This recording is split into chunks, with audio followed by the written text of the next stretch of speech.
people decided to start taking the Tigris and Euphrates to the Persian Gulf rather than having to go all the way through the Red Sea, and then therefore the decline begins. But let's keep going.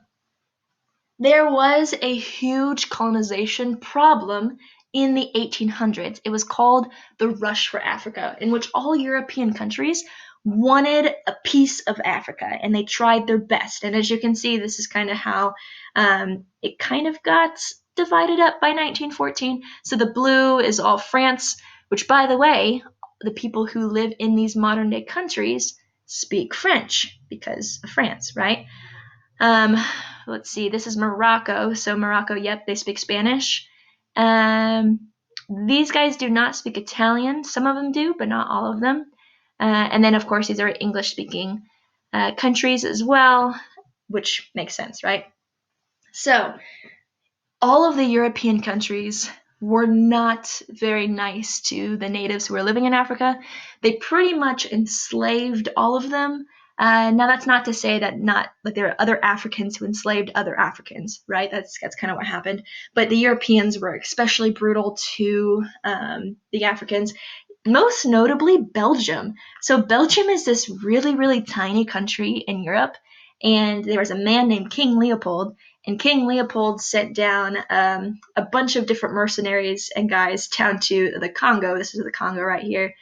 And the Congo is actually a big rainforest. Okay, so there's a big rainforest that's through here. And in the rainforest are rubber vines. And in order to get these rubber vines, you have to go into the rainforest, which is really hard to walk through. There's a bunch of different animals and diseases and bugs and plants, right? Like just a bunch of stuff. So what Belgium would do is that they would send in native Africans to go and get this rubber. The rubber was a very painful process because instead of like putting on a board or something, they would take the rubber and they would spread it out onto their arms to let it dry, and they'd rip it off kind of like waxing, and it would take skin off with it sometimes, which wasn't all the greatest. But that is also the reason why we have rubber tires, is because of Belgium. They began selling all sorts of different rubbers.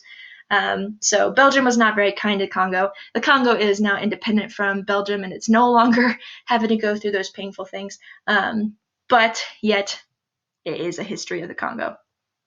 But let's talk about the Berlin Conference. So in 1884, the Europeans decided they did not want to keep fighting each other for land. So, France wanted to keep expanding. They kept trying to take land from Britain. Britain kept taking land from France. Germany was trying to take some stuff, and then Britain was trying to take stuff from Germany, right? It was just a complete mess. They wanted to stop fighting each other. So these 14 nations all joined up, and they had some rules for dividing Africa. Now get this.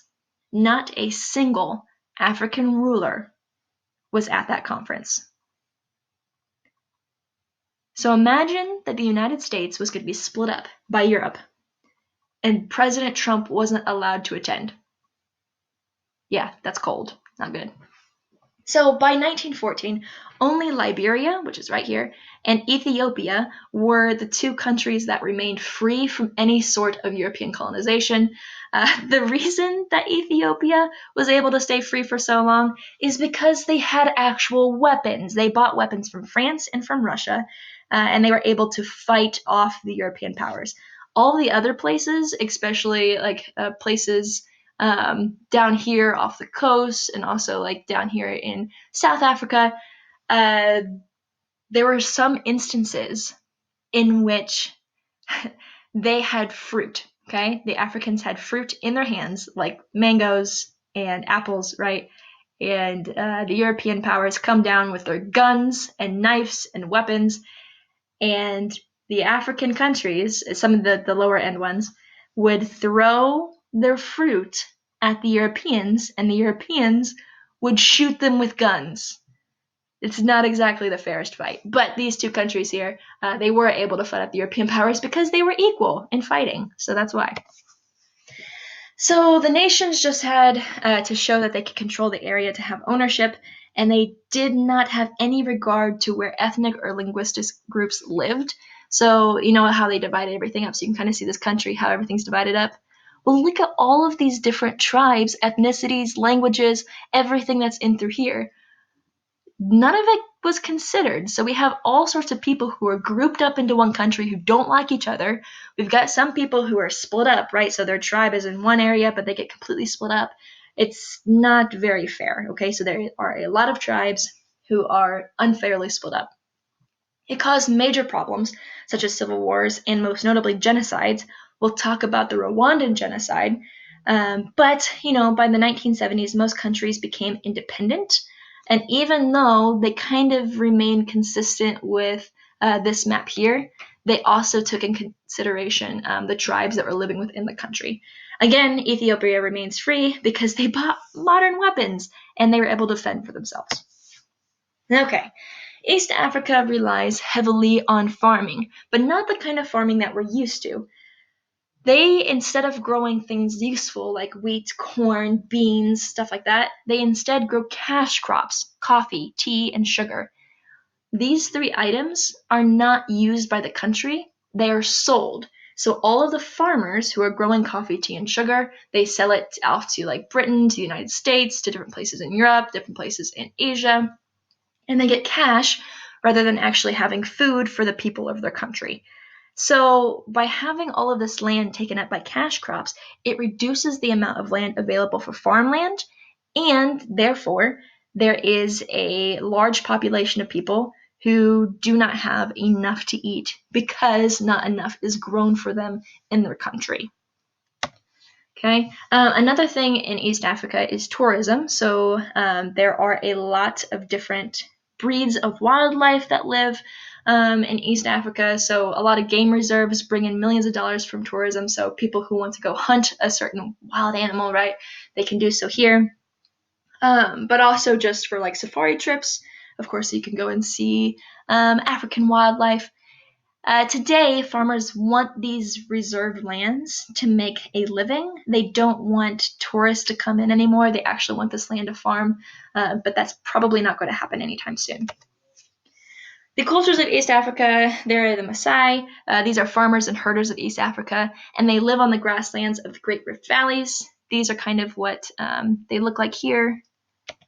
Continuing on, so there are some health concerns. So AIDS has become a huge pandemic in East Africa. So AIDS is obviously a sexually transmitted disease.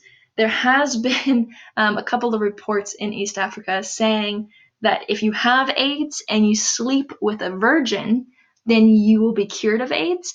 Obviously, that doesn't happen. It just spreads the AIDS further. So there is a huge issue there that we're trying to figure out.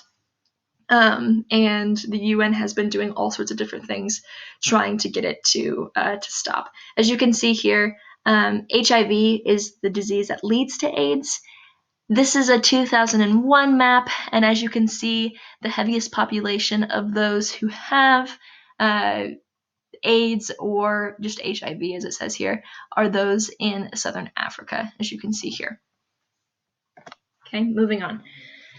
This is section 2, so now we're going to move over to North Africa. So North Africa is the closest to Europe. That's kind of what we're talking about. It's right next to the Mediterranean. The Nile River Valley in ancient Egypt is one of the world's great civilizations. North Africa has many Arabic languages, and there is a large population of Muslims, much like Southwest Asia, the Middle East. So let's first talk about Egypt. Okay, so 5,000 years ago was ancient Egypt. So 5,000 years ago, the pyramids were being built. The pyramids are up here, right? So the pyramids of Giza, right there's Giza, okay? So these are where the pyramids are. So the Nile's flooding. So this entire thing, this is the Nile. This whole river here. It is very rich. It was very predictable. And it was very, very easy to rule. Now check this out. This says Upper Egypt, but it's in the south. And this says Lower Egypt, but it's in the north. Why is that? Well, most rivers flow from north to south, but the Nile River flows from south to north, which means that this right here is upriver because you're going against the current. This is upriver. And this down here is downriver. So if you're in Egypt and you say, I am going to go down north, or you'll say, I'm going to go up south, which I think is crazy. But anyway, about 5,000 years ago, the Nile villagers united into the first Egyptian dynasty around 3100 BC. The pharaohs ruled Egypt for 2,600 years. There were different kingdoms and 3 different dynasties, and these are also the people who built the pyramids, like I was saying before. Egyptian geometry and medicine, which, by the way, the first splints for broken bones, like casts, were spread by trade. So they had a lot of medical advancements. They also were known for embalming, right? All these different things. But let's keep going. Let's talk about North Africa, right? Okay, so this is Egypt. That's what we we're just talking about. The Nile River is right here. That's what we're talking about when we talk about Egypt. When we talk about North Africa, we are including Egypt, Sudan, actually, Libya, Tunisia, Algeria, Morocco, and the Western Sahara. Okay, that's the kind of the area that we're talking about here. Now, there's also a place that we've already talked about when we were talking about the Romans. Okay, so the red is the Romans. Remember that? And then the blue is Carthage. Carthage is North African. It's an ancient North African civilization. Okay, so Hannibal, we've already talked about this guy. This is the guy that rode the elephants into Rome. That's that guy, okay? It's in the late 200s BC, so like the year 200. Hannibal takes on the Romans. At first it goes really, really well, but eventually the Romans overtake him and they take back the land. Okay, so, but here's the thing, okay? So even though the Romans had control over North Africa, they lost control multiple times. And the last person who takes control is the Arab Empire. Okay, this is the Arab Empire, as you can see right here. So all the green is called the Arab Empire. This is the Arabian Peninsula, this peninsula right here. Okay, this is where Arabs come from. Now, the Arabs began to spread all of their teachings and their cultures throughout this area here, which doesn't make it Arab, it just makes it part of its empire. Okay, so it's not actually Arab, it's just part of the empire. This right here is Arab. Let's keep going. So as you can see here in this map, as we go up here, the Arab Empire expands into Spain. It's really, really cool. I've been to Spain. A lot of architecture actually has Islamic geometric shapes. So a lot of the arches, the domes, the geometric shapes, really, really cool stuff. But anyway, okay, so here is a religion map of Islam. You've seen this before when we were talking about the Middle East. As you can see here, the Middle East is majority population.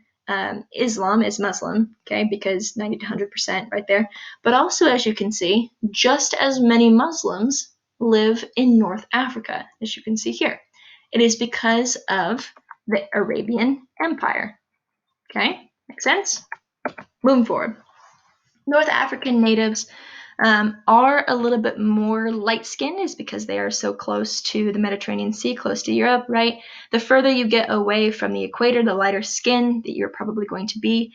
But as you can see here, as you get closer to the equator, so like Sudan right here, these are Sudanese women. They are much darker than their North African counterparts. It's also important to note that there are more ethnicities who live in Africa than in the rest of the world. There are a ton of ethnicities within Africa. Okay, so as you can see here, we'll kind of end here for the day, but when you are close to the equator, so the equator is right here, okay, just right down the center there. When you're close to the equator, the darker your skin needs to be, because if you have lighter skin, you're going to burn really, really easily. You're going to develop all sorts of different cancers. Your skin's going to peel. You're going to be in pain all the time, right? So the darker skin you have, the more likely you're going to be able to survive, okay?